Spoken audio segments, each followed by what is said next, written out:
तो कैसे आप सब, उम्मीद है बहुत बढ़िया होंगे। लास्ट लेक्चर में हमने 16 तक के क्वेश्चन कर लिए थे।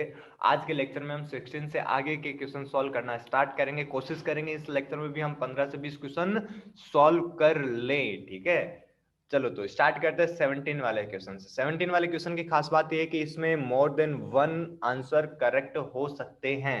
More than one answer correct हो सकते हैं 17 वाले क्वेश्चन से। और आईआईटी का ये पैटर्न होता है कि उनमें ऐसे क्वेश्चन भी आते हैं जिनमें more than one answer correct हो और हमें उन सभी करेक्ट आंसर का सिलेक्शन करना होता है, ठीक है। तो 70 वाले क्वेश्चन की बात करते हैं। 17 वाला क्वेश्चन क्या कहता है? Identify the pairs which are not isotopes. ऐसे पेयर को आइडेंटिफाई करना है जो आइसोटॉप नहीं है। आइसोटॉप नहीं है। पहली चीज तो हमें पता होनी जरूरी है कि आइसोटॉप होते क्या है। देखो भाई साहब, आइसोटॉप, टॉप में देखो क्या रहा है, पी आ रहा है। पी का मतलब क्या होता है? यहां से मान लेना तुम प्रोटॉन से, पी का मतलब क्या मान लेना तुम? प्रोटॉन मान लेना, ठीक है। तो ऐसे ऐसे एलिमेंट जिनमें नंबर ऑफ प्रोटॉन सेम हो वो क्या होते हैं भाई साहब? आइसोटॉप होते हैं। अब नंबर ऑफ प्रोटॉन सेम है वो हो गए आइसोटॉप हो गए। अब आइसोटॉप, प्रोटॉन का मतलब क्या होता है? पहले प्रोटॉन का मतलब होता है जेड। जेड बोले तो एटॉमिक नंबर, यानी जिनमें एटॉमिक नंबर सेम हो वो आइसोटॉप होते हैं। अब एटॉमिक नंबर सेम है लेकिन मास नंबर क्या हो जाएंगे अपने पास? अलग अलग हो जाएंगे। इनमें मास नंबर क्या हो जाएंगे? अलग अलग हो जाएंगे। प्रोटॉन नंबर यानी एटॉमिक नंबर क्या होना चाहिए इसमें? सेम होना चाहिए। तो identify the pairs which are not of isotopes. तो इसमें देखो फर्स्ट में, देखो फर्स्ट में क्या दे रखा है? नंबर ऑफ प्रोटॉन सेम दे रखे हैं। नंबर ऑफ प्रोटॉन सेम दे रखे हैं, ठीक है ना। तो यहाँ पे 6 दे रखे, तो ये आइसोटॉप है। सेकंड वाले में चलो 17 17, ये भी आइसोटॉप है। मतलब अपना करेक्ट आंसर कौन सा? फर्स्ट और सेकंड अपना करेक्ट आंसर है। अब आ जाओ अपना अगले वाले क्वेश्चन की तरफ। अगला वाला क्वेश्चन क्या कहता है आपको? Out of following pairs of electron, identify the pairs of electron present in degenerate orbitals। मतलब ये आपके सामने ऐसे ऑर्बिटल, ऐसे क्वांटम नंबर दे रखे हैं, ठीक है ना। अब ये क्वांटम नंबर दे रखे हैं, इन क्वांटम नंबर से आपको पता लगाना कि ये कौन सा ऑर्बिट है, ठीक है। और इन्हीं क्वांटम नंबर से आपको पता लगाना है कि क्या ये डिजेनरेट है या नहीं। देखो क्वांटम नंबर्स होते हैं 4 टाइप के। कौन कौन से? एन, एल, एम और अगला होता है अपने पास एस, ठीक है। एन का मतलब होता है प्रिंसिपल क्वांटम नंबर, जो आपके सेल के बारे में बताता है। किसके बारे में बताता है? सेल के बारे में। एल होता है अपने पास क्या? एल क्या होता है रे? एल अपने पास होता है एजिमुथल क्वांटम नंबर, जो आपको सबसेल के बारे में बताता है, ठीक है। एम होता है आपके पास क्या? एम होता है आपके पास मैग्नेटिक क्वांटम नंबर, जो आपको ऑर्बिटल के बारे में बताता है, ऑर्बिटल के बारे में बताता है। और एस होता है भाई साहब स्पिन क्वांटम नंबर, जो आपको बताएगा कि स्पिन अपने मतलब इलेक्ट्रॉन की स्पिन क्या है, इलेक्ट्रॉन अपने एक्सिस पर किस प्रकार से घूम रहा है, वो राइट साइड में घूम रहा है कि लेफ्ट साइड में घूम रहा है, ऐसी बातें करता है ये एस, ठीक है। चलो तो भाई साहब एन एल एम एस के बारे में आपको पता चला होगा। अब हम बात करते हैं इसके अंदर डीजनरेट ऑर्बिटल्स का मतलब क्या होता है। डीजनरेट ऑर्बिटल का मतलब होता है कि भाई साहब आपके अंदर, आपके पास जो सेल है, मतलब आपके पास जो सब सेल है या फिर आपके पास जो ऑर्बिटल है, मान लेते हैं आपके पास जो भी ऑर्बिटल है, उन ऑर्बिटल्स की एनर्जी सेम हो। ऑर्बिटल्स की एनर्जी, अगर आपके पास जो ऑर्बिटल उनकी एनर्जी अगर सेम है तो उन ऑर्बिटल्स को हम कहेंगे डीजनरेट ऑर्बिटल। मेरी बात समझ में आ गई होगी। सेम एनर्जी वाले ऑर्बिटल को भाई साहब तुम कहते हो डीजनरेट ऑर्बिटल कहते हो, ठीक है। अब सेम एनर्जी वाले ऑर्बिटल को आपने कह दिया डीजनरेट ऑर्बिटल।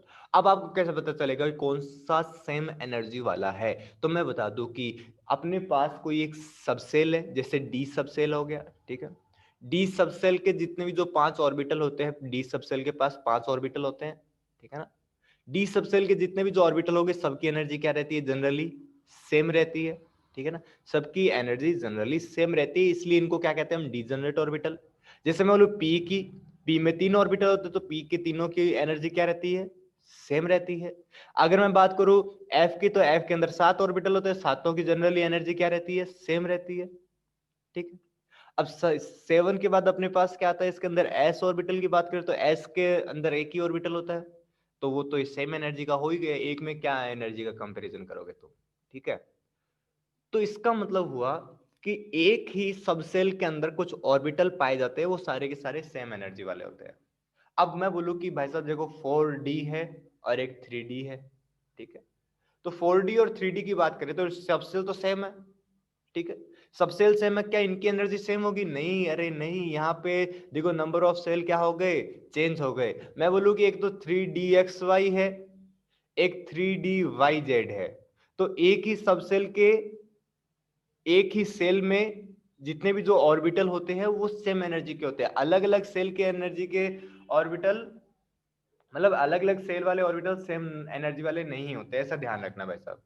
तो मैंने क्या कहा कि किसी सेल के अंदर प्रेजेंट किसी सबसेल के जितने भी जो ऑर्बिटल होते हैं, जनरली उनकी एनर्जी क्या रहती है, सेम रहती है। अब उनकी एनर्जी सेम होगी तो भाई साहब उनको आप क्या कहोगे, डी जनरेट ऑर्बिटल। अब हमें इनमें से देख के बताना है, ये अपने पास कुछ नंबर क्वांटम नंबर दे रखे हैं, इन क्वांटम नंबर के बेसिस पर हमें फाइंड करना है कि कौन से ऑर्बिटल की एनर्जी सेम है। मेरे हिसाब से मतलब कौन से ऑर्बिटल्स की एनर्जी सेम है, यानी कौन से डिजनरेट ऑर्बिटल है आपके पास। फर्स्ट ऑप्शन के अंदर दो पेयर दे रखे हैं, ए एंड बी। ए में अगर बात करो तो भाई साहब यहाँ पे एन की वैल्यू आपके पास कितनी है, 3 है। एल की वैल्यू आपके पास कितनी है, 2 है, ठीक है। यानी ये 3D ऑर्बिटल की बात कर रहा है, 3D, क्योंकि एल की वैल्यू 2 किसके लिए होती है, डी ऑर्बिटल की होती है, आपको पता होगा थोड़ा सा। अब सेकंड की बात करें तो ये भी क्या बात कर रहा है भाई साहब, 3D ऑर्बिटल की बात कर रहा है, ठीक है। अब 3D ऑर्बिटल की बात कर रहे हैं, यहाँ पे m की वैल्यू कुछ भी दे रखी हो, हमें उससे मतलब नहीं है कि 3D ऑर्बिटल है। 3D ऑर्बिटल में जितने भी जो ऑर्बिटल, 3D ऑर्बिटल की बात कर रहा है ना, तो 3D में जितने भी ऑर्बिटल्स होंगे वो सारे के सारे सेम एनर्जी के होंगे। मतलब पहला ऑप्शन क्या है, सही है। पहले ऑप्शन के अंदर दोनों पेयर डीजनरेट ऑर्बिटल को शो कर रहे हैं, क्योंकि दोनों की एनर्जी क्या है, सेम है। क्योंकि यहाँ पे n और l की वैल्यू सेम आ जाए तो वो डीजनरेट ऑर्बिटल होंगे, क्योंकि n यहाँ पर कितना है, 3 है, यहाँ पे भी 3 है, l की वैल्यू d है, l की वैल्यू d है, d के इक्वल आ रही है। तो मतलब क्या है हमारे पास, ये डीजनरेट ऑर्बिटल है। बेसिकली आपको देखना क्या है, यही देखना है, अगर कहीं पे n और l की वैल्यू, दो क्वांटम नंबर्स में n और l की वैल्यू इस प्रकार से सेम आ जाए, ठीक है ना, इस प्रकार से n और l की वैल्यू सेम आ जाए तो वो क्या होंगे, डीजनरेट ऑर्बिटल होंगे। बाकी सब में देखो यहाँ पे क्या n और l की वैल्यू सेम आ रही कि नहीं आ रही, नहीं आ रही। n मतलब n की वैल्यू तो सेम आ रही है लेकिन l की वैल्यू सेम नहीं आ रही, तो यहाँ पर अपने पास ये क्या नहीं होगा, ये डीजनरेट ऑर्बिटल नहीं होगा। यहाँ पे देखो n और l की वैल्यू सेम आ रही है क्या, नहीं आ रही, मतलब ये भी डीजनरेट ऑर्बिटल नहीं होगा। फिर हम बात करते हैं अपना एक फोर्थ ऑप्शन और बाकी रह गया, फोर्थ ऑप्शन की भी बात कर लेते भाई साहब। फोर्थ ऑप्शन में क्या दे रखा है, फोर्थ ऑप्शन में अपने पास दे रखा है n और l की वैल्यू सेम। अगर n और l की वैल्यू सेम दे रखी है तो हम क्या कहेंगे कि ये डिजनरेट ऑर्बिटल है। मतलब फर्स्ट और फोर्थ वाला ऑप्शन इसके अंदर सही रहेगा। अब आ जाओ तुम 19 वाले क्वेश्चन की तरफ। 19 वाला क्वेश्चन क्या कहता है, which of the following set of quantum numbers are correct. इनमें से कौन सा सेट है क्वांटम नंबर का जो करेक्ट है। तो तुम पता है तुम्हें कि n की वैल्यू कभी भी, आपको कैसे पता चलेगा कौन सा सेट करेक्ट है, तो आपको ऐसा देखना है कि n की वैल्यू कभी भी l के इक्वल नहीं होती, n always greater than l होता है। और दूसरा आपको ध्यान रखना है, m लेस देन इक्वल हो सकता है l के, और लेकिन कभी भी ग्रेटर देन नहीं होगा। तो आपको ये दो चीजें ध्यान रखनी है कि अगर कहीं पे n और l की वैल्यू सेम आ रही है तो वो करेक्ट क्वांटम नंबर नहीं होगा। कभी m की वैल्यू l से ज्यादा आ रही है तो वो भी इनकरेक्ट क्वांटम नंबर होगा। मेरी बात समझ पा रहे होंगे तो मेरे हिसाब से। चलो आ जाओ इसमें देखते हैं।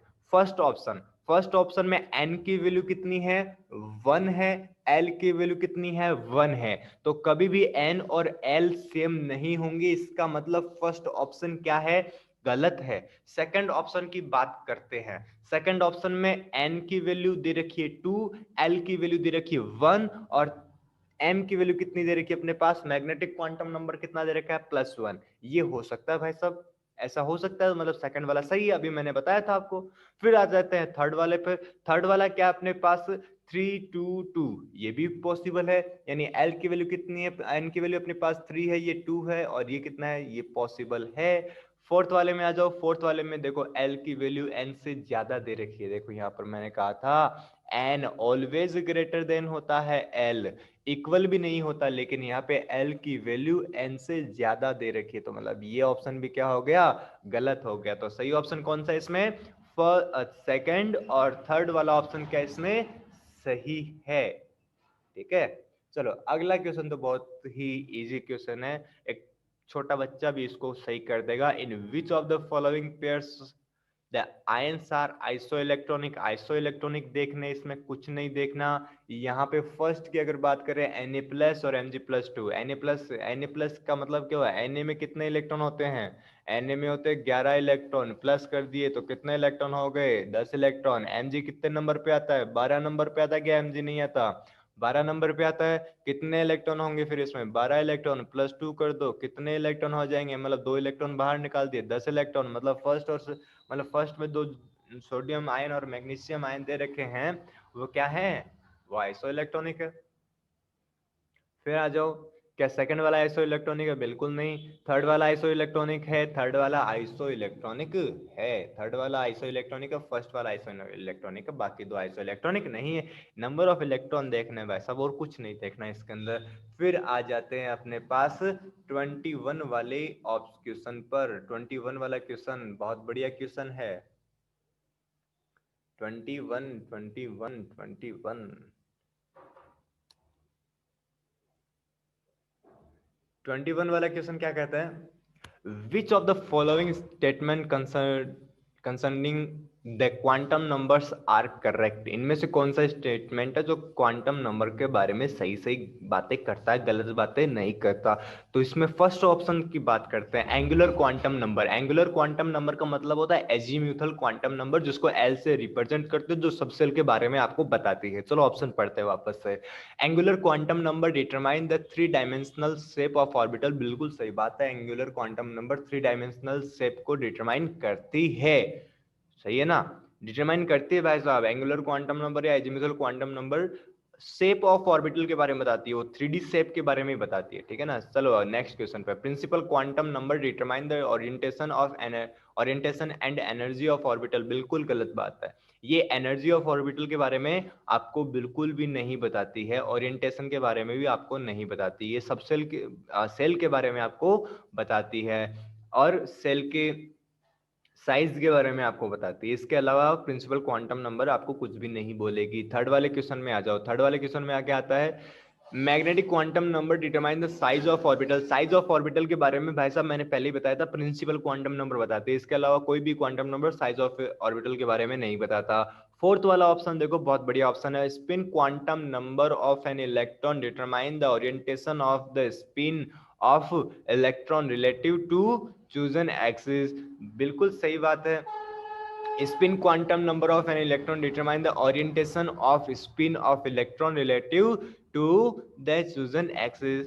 स्पिन क्वांटम नंबर आपको क्या बताती है, स्पिन क्वांटम नंबर आपको बताती है कि किसी एक्सिस पर इलेक्ट्रॉन किस प्रकार से घूम रहा है, वो डेक्स्ट्रो रोटेटरी यानी राइट टू लेफ्ट घूम रहा है कि लेफ्ट टू राइट घूम रहा है, ऐसे आपको बताती है। तो फर्स्ट और फोर्थ वाला ऑप्शन इसमें सही है, बाकी ऑप्शन सारे गलत है। अपने एमसीक्यू यहाँ पर कंप्लीट हुए। अगर हम बात करें इसके आगे की, तो यहाँ से आगे मैं आपको किसी बढ़िया इंस्टीट्यूट के आपको मतलब क्या बोलते हैं उसको, या बढ़िया बुक के, इंस्टीट्यूट का नहीं तो बुक के, बढ़िया से बुक के क्वेश्चन आंसर मैं आपको सॉल्व करवाऊंगा। ठीक है ना, जैसे बालाजी पब्लिकेशन है, ऐसे बढ़िया बढ़िया बुक के मैं आपको क्वेश्चन आंसर सॉल्व करवाऊंगा। ठीक है, तो आपको अगर किसी भी क्वेश्चन में कोई दिक्कत हो तो आप बेझिझक मुझसे पूछिए।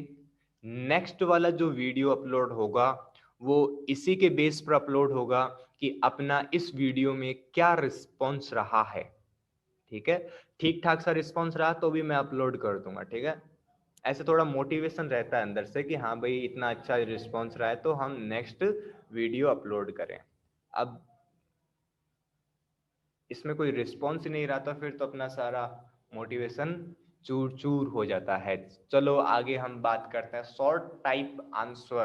शॉर्ट आंसर टाइप की बात करते हैं। तो arrange the s p d subshell of shell in increasing order of effective nuclear charge experienced by the electron present in them.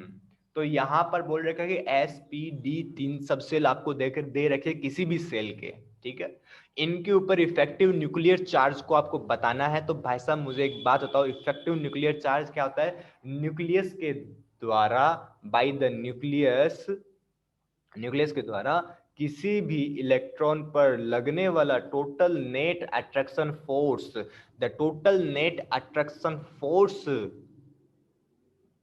Bye the nucleus, मतलब total net attraction force by the nucleus on the electron, ये क्या होता है? यही होता है effective nuclear charge. तो देखते हैं एस क्या होता है, सबसे पास में होता है न्यूक्लियस के, और उसके बाद कौन आता है? डी आता है, सबसे लास्ट में कौन आता है? सॉरी, उसके बाद पी आता है, सबसे लास्ट में आता है अपने पास डी। तो मैं बोलूं कि एस, पी और डी, तीन आपके पास यहाँ पर क्या दे रखे हैं? सबसेल दे रखे हैं। मैं बोलूं न्यूक्लियस के पास सबसे पास अपने पास पाया जाता है, न्यूक्लियस के पास पाया जाता है एस ऑर्बिटल या एस सबसेल। तो आप बोलोगे कि अगर ये न्यूक्लियस के पास में पाया जाता है तो इस पर जो अट्रैक्शन फोर्स है वो सबसे ज्यादा होगा, ठीक है। फिर उसके बाद पी की बात करेंगे, क्योंकि पी थोड़ा सा दूर होता है, डी सबसे ज्यादा दूर होता है। तो इसका मतलब होता है कि एस, पी और डी, इन तीनों का जो इफेक्टिव न्यूक्लियर चार्ज का ऑर्डर होगा वो कुछ ऐसा होगा, ठीक है। So the distribution of electron in oxygen atom using orbital diagram. Orbital diagram के अंदर इलेक्ट्रॉन का डिस्ट्रीब्यूशन देखना है, तो ऑक्सीजन का, अरे ये तो बच्चों जैसे क्वेश्चन आपको आने चाहिए ना, मैं बता देता हूँ। इसका इलेक्ट्रॉनिक कॉन्फ़िगरेशन होता है 1s2 2s2 2p4। तो पहले तो s में 2 इलेक्ट्रॉन है तो 2 में इसमें भर दिए, इसमें भी 2 इलेक्ट्रॉन है, 2s में भी 2 इलेक्ट्रॉन, 2 भर दिए। फिर p में कितने इलेक्ट्रॉन है? 4 इलेक्ट्रॉन, तो चारों में 4 इलेक्ट्रॉन होने की वजह से सब में तो पहले एक एक इलेक्ट्रॉन भरेंगे, फिर ऐसे 2 इलेक्ट्रॉन भर दिए। इसमें हमने इलेक्ट्रॉन भर दिए, ये इसका आंसर होगा। चलो आ जाओ आगे देखते हैं। Nickel atom can lose 2 electron to from Ni+2 ion. The atomic number of nickel is 28. From which orbital will nickel lose 2 electron?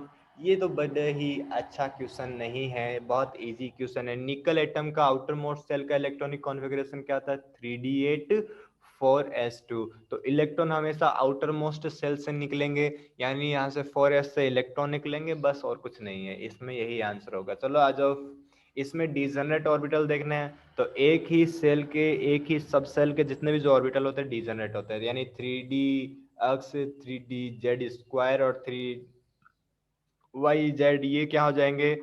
ये अपने डिजनरेट ऑर्बिटल हो जाएंगे। और फिर इसके बाद ये क्या हो जाएंगे? ये अपने डिजनरेट ऑर्बिटल हो जाएंगे। तो मतलब 3d वालों को अलग करना है, 4d वालों को अलग करना, छांटना है इसमें, और कुछ नहीं। छटनी करनी है भाई साहब, और कुछ नहीं करना। छटनी हो जाएगी तो आंसर हो जाएगा। चलो आ जाओ अगला क्वेश्चन देखते हैं। Calculate the total number of angular node and radical node present in 3p orbital. देखो भाई साहब, एंगुलर नोड की अगर मैं बात बताऊं आपको, बड़ा ही सियाना चीज है। एंगुलर नोड की वैल्यू होती है l के इक्वल, यानी एजिमुथल क्वांटम नंबर के इक्वल। और रेडिकल नोड की वैल्यू होती है n-l-1 के इक्वल। तो 3p, p के लिए l की वैल्यू कितनी है आपके पास? p के लिए l की वैल्यू होती है 1। P के लिए L की वैल्यू अगर आपके पास 1 आ रही है, इसका मतलब हुआ कि इसका एंगुलर नोड कितना है? 1 है। और 3p के लिए रेडिकल नोड यानी n-l-1 की वैल्यू कितनी आएगी? तो यहाँ पे 3 - l की वैल्यू कितनी है? 1 - 1। तो 3p के लिए रेडिकल नोड की वैल्यू भी कितनी आ रही है? यहाँ पर 1 आ रही है। तो दोनों के लिए 1 1 आएगी, कोई दिक्कत वाली बात तो नहीं होनी चाहिए। फिर आगे दे रखा है यहाँ पर अगला क्वेश्चन, ठीक ठाक क्वेश्चन है। आपको n+l रूल अगर आता है तो आप डायरेक्टली ये क्वेश्चन कर लोगे, और कुछ करना ही नहीं इसमें। n+l रूल यहाँ पे अप्लाई करना है और कुछ नहीं करना। मैं पहले n+l रूल बता देता हूँ क्या होता है। N plus l rule. अगर किसी ऑर्बिटल के लिए एन प्लस एल की वैल्यू, मैं बता देता हूँ, थोड़ा सा ध्यान से सुनना इसको। अगर किसी भी ऑर्बिटल के लिए या किसी भी सेल के लिए एन प्लस एल की वैल्यू ज़्यादा आती है, एन प्लस एल की वैल्यू ज़्यादा आती है, उसकी एनर्जी ज़्यादा होगी। इस चीज़ का ध्यान रखना, बस यही बात है। और कहीं पे एन प्लस एल की वैल्यू दो अलग अलग सब सेल और के लिए एन प्लस एल की वैल्यू क्या आ जाए, सेम आ जाए, दो अलग अलग ऑर्बिटल्स के लिए या ऑर्बिट के लिए n प्लस एल की वैल्यू सेम आ जाए तो उसकी एनर्जी ज़्यादा होगी, जिसमें n की वैल्यू क्या होती है, ज़्यादा होती है। यही बात यहाँ पर इसने बताने की कोशिश की है। मैं आपको पढ़ के एक बार बता देता हूँ। The arrangement of orbital on the basis of energy is based upon their n plus l value. Lower the value of n plus l, lower is the energy. For the orbital having same value of n plus l, the orbital with lower value of n will be lower energy. Based upon above, मैं पहला question कर रहा हूँ, इसके ऊपर जो अपने graph paragraph दे रखा है इस पर बेस्ड पहला क्वेश्चन करते हैं। तो based upon the above information arrange the following orbital in the increasing order of energy। तो पहले ऑप्शन की बात करते हैं, मतलब ऊपर वाली बातों को पढ़कर आपको n प्लस एल के रूल के अकॉर्डिंग इनकी एनर्जी की बात करनी है। तो फर्स्ट के लिए बात करते हैं, फर्स्ट ऑप्शन की बात करते हैं। फर्स्ट ऑप्शन पहला क्या दे रखा आपको 1s, दूसरा क्या दे रखा आपको 2s, तीसरा क्या दे रखा आपको 3s, चौथा क्या दे रखा आपको 2p। कोई दिक्कत वाली बात नहीं होनी चाहिए। यहाँ पे 1 के लिए n प्लस एल की वैल्यू क्या होगी 1 प्लस, यानी n की वैल्यू तो यहाँ पर कितनी है आपके पास 1 है। s की वैल्यू, s के लिए l की वैल्यू कितनी होगी आपके पास 0, तो 1 प्लस 0 कितने हो गए 10 हो गए, क्या 1 होंगे। ठीक है, यहाँ पर 2 प्लस s मतलब 2 प्लस l, यानी n की वैल्यू तो यहाँ पे 2 हो गई और l की वैल्यू कितनी हो गई 0 हो गई, तो ये कितना हो गया आपके पास 2 हो गया। यहाँ पे n की वैल्यू कितनी है 3 है, ये हो गया 0, तो इसके लिए कितना हो जाएगा 3 हो जाएगा। फिर 2 प्लस l की वैल्यू कितनी है आपके पास 1 है, तो ये कितना हो जाएगा 3 हो जाएगा। अब बात ये है जिसके लिए n प्लस एल की वैल्यू कम आती है, जिसके लिए n प्लस एल की वैल्यू कम आती है उसकी एनर्जी कम होगी। लेकिन यहाँ पर हमें देखने को मिल रहा है कि दोनों के लिए n प्लस एल की वैल्यू सेम आ रही है। जब n प्लस एल की वैल्यू दो अलग अलग ऑर्बिटल के लिए सेम आए या अलग अलग सबसेल के लिए सेम आए, तो उस कंडीशन में हम क्या करेंगे, जिसके लिए n की वैल्यू ज़्यादा होगी उसकी एनर्जी ज़्यादा मानेंगे और जिसके लिए n की वैल्यू कम होगी उसकी एनर्जी कम मानेंगे। तो यहाँ पर अपने पास देखने को मिल रहा है कि इन चारों की एनर्जी की अगर बात करें तो 1s की एनर्जी सबसे कम होगी, फिर 2s की एनर्जी होगी, फिर अपने पास 2p की एनर्जी आएगी और सबसे ज़्यादा एनर्जी होगी किसकी 3s की। तो एनर्जी का इंक्रीजिंग ऑर्डर कुछ इस प्रकार से होगा। इंक्रीजिंग ऑर्डर का आपको पता होना जरूरी है। कभी कभी हम इस चीज़ में भी कंफ्यूज हो जाते हैं कि इंक्रीजिंग ऑर्डर कौन सा होता है, डिक्रीजिंग ऑर्डर कौन सा होता है, इस चीज़ में बहुत ज़्यादा कंफ्यूज हो जाते हैं। तो इंक्रीजिंग ऑर्डर और डिक्रीजिंग ऑर्डर में ये ऐसा कुछ ऐसा सा साइन लगेगा, ठीक है ना। तो इस चीज को भी थोड़ा सा ध्यान में रखना भाई साहब। चलो आ जाओ, अब बाकी तुम्हें खुद अपने आप करने हैं ना, ऐसा नहीं कि तुम अब सारे क्वेश्चन मैं तुम्हें करवा के दिखाऊं। तो यहाँ पे 4s 3s 3p 4d इनके ऑप्शन मतलब इनकी एनर्जी तुम खुद निकालो। चलो आ जाओ, अब सेकंड वाले क्वेश्चन की बात करते हैं। सेकंड में फर्स्ट क्वेश्चन है which of the following orbitals has the lowest energy. इनमें से कौन सा ऑर्बिटल है जो जिसकी एनर्जी सबसे कम है। तो इनमें से कौन से ऑर्बिटल की एनर्जी सबसे कम है, इसमें से सबसे कम एनर्जी अपने पास 4d की, 4d की एनर्जी क्या है यहाँ पर कम है, नहीं है 4d की नहीं है, 5s की एनर्जी सबसे कम है। यहाँ पर सबसे कम एनर्जी किसकी है 5s की एनर्जी सबसे कम है, ठीक है। फिर बात करते हैं विच of the following orbital has highest energy. इनमें से कौन सा ऑर्बिटल है जिसकी एनर्जी हाईएस्ट है। तो यहाँ पे 6p की एनर्जी क्या है सबसे ज्यादा होगी। कैसे होगी, n प्लस एल रूल लगाओ पता चल जाएगा आपके पास, कोई दिक्कत वाली बात नहीं होनी चाहिए।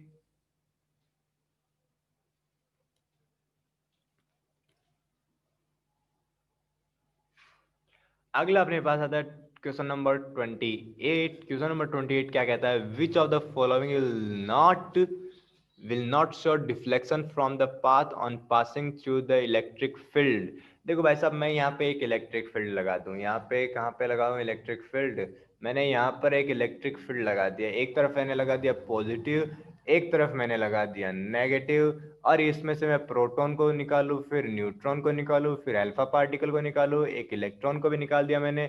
ये प्रोटॉन हो गया, ये न्यूट्रॉन हो गए, अल्फा पार्टिकल हो गए, ये इलेक्ट्रॉन हो गया। तो तुम्हें खुद को पता है कि न्यूट्रल पे किसी टाइप का चार्ज नहीं होता, तो न्यूट्रल न्यूट्रल है, न्यूट्रॉन न्यूट्रल है, तो क्या होगा, ये न्यूट्रॉन न्यूट्रल है तो ना तो ये नेगेटिव की तरफ अट्रैक्ट होगा, ना ये पॉजिटिव की तरफ अट्रैक्ट होगा, बाकी सब में अट्रैक्शन पाया जाएगा। मतलब न्यूट्रॉन के अंदर किसी भी टाइप का डिफ्लेक्शन नहीं होगा। क्यों नहीं होगा? क्योंकि ये किसी भी फील्ड से अट्रैक्ट नहीं होता, ये भाई साहब अपनी ही मौज में चलता रहता है। फिर आ जाओ अपने पास 29 में, an atom having atomic mass 13 and has neutron 7, what is the atomic number of the atom? बहुत बहुत खतरनाक क्वेश्चन। हमें पता है कि एटम मास नंबर कितना होता है, एटॉमिक मास नंबर कितना है, 13 है। एटॉमिक मास नंबर है 13। न्यूट्रॉन कितना अपने पास, 7 होता है। और एटॉमिक मास होता क्या है, प्रोटॉन के नंबर प्लस न्यूट्रॉन के नंबर। और यहाँ पे न्यूट्रॉन के नंबर कितने दे रखे हैं आपको, 7 दे रखे हैं, और ये कितना दे रखा है, 13 दे रखा है। इसको इधर लेके आएंगे, माइनस करेंगे, 6 आएगा। समझ में आ रही कि नहीं आ रही मेरी बात? कोई दिक्कत वाली बात नहीं होनी चाहिए। तो इसमें प्रोटॉन के नंबर, यानी सॉरी, हाँ, प्रोटॉन के नंबर कितने आएंगे, 6 आएंगे। और प्रोटॉन के नंबर को हम क्या कहते हैं, एटॉमिक नंबर कहते हैं। चलो आ जाओ नेक्स्ट वाले क्वेश्चन की अगर बात करते हैं। Wavelength of different radiation are given below, arrange the radiation in increasing order of energy. तो मेरी बात सुनो, आपके पास यहाँ पर एनर्जी जो होती है वो क्या होती है, किसी भी रेडिएशन की एनर्जी एच न्यू के इक्वल होती है। और यहाँ पे न्यू की जो वैल्यू, न्यू क्या है, फ्रीक्वेंसी, और फ्रीक्वेंसी की वैल्यू कहते हैं सी अपॉन लेमडा। दोनों कांस्टेंट क्वांटिटी है, और यहाँ पे तुम क्या बोल सकते हो, ई इनवर्सली प्रोपोर्शनल होता है लेमडा के लिए। जिसके लिए लेमडा की वैल्यू ज्यादा होगी उसकी एनर्जी कम होगी, इस चीज का ध्यान रख लेना बस तुम। तो यहाँ पर ये फॉर्मूला लगाओ कि ई इनवर्सली प्रोपोर्शनल लेमडा, जिसके लिए लेमडा की वैल्यू ज्यादा उसके लिए ये कम हो जाएगा। कोई दिक्कत वाली बात नहीं होनी चाहिए शायद इसमें। तो ठीक है, तो कर लो इसको आंसर को फिर। लेमडा की वैल्यू जहां पर कम होगी वहां पर ई की वैल्यू ज्यादा होगी, जहां पर ई की वैल्यू कम होगी वहां पर लेमडा की वैल्यू की ज्यादा होगी। तो 30 वाला क्वेश्चन आप अपने आप करना। इसके बाद हम चलते हैं 31 वाले क्वेश्चन पर। Electronic configuration of valence shell of copper is 3d10 for s1 and not 3d9 for s2. How is this configuration explain?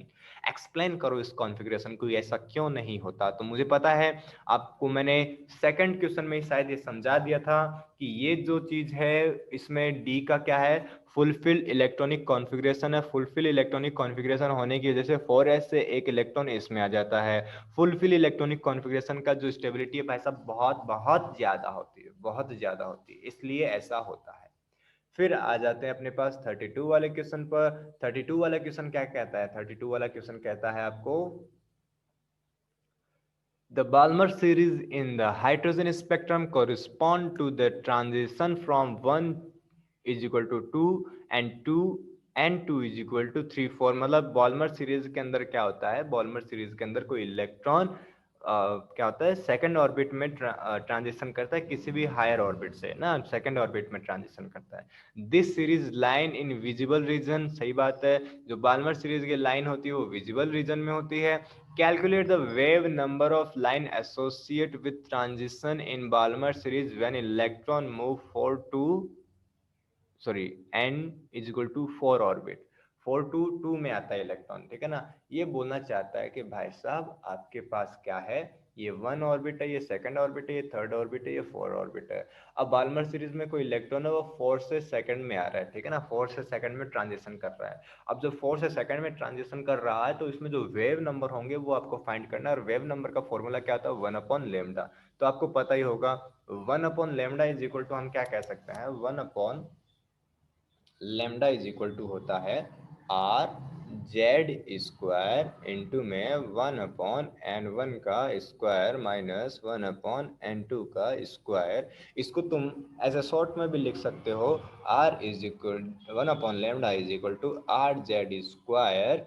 यहाँ पर तुम डायरेक्टली लिख दो कि n2 का स्क्वायर माइनस n1 का स्क्वायर इंटू में n1 स्क्वायर n2 स्क्वायर, ये लिख सकते हो कि नहीं लिख सकते? लिख सकते हो।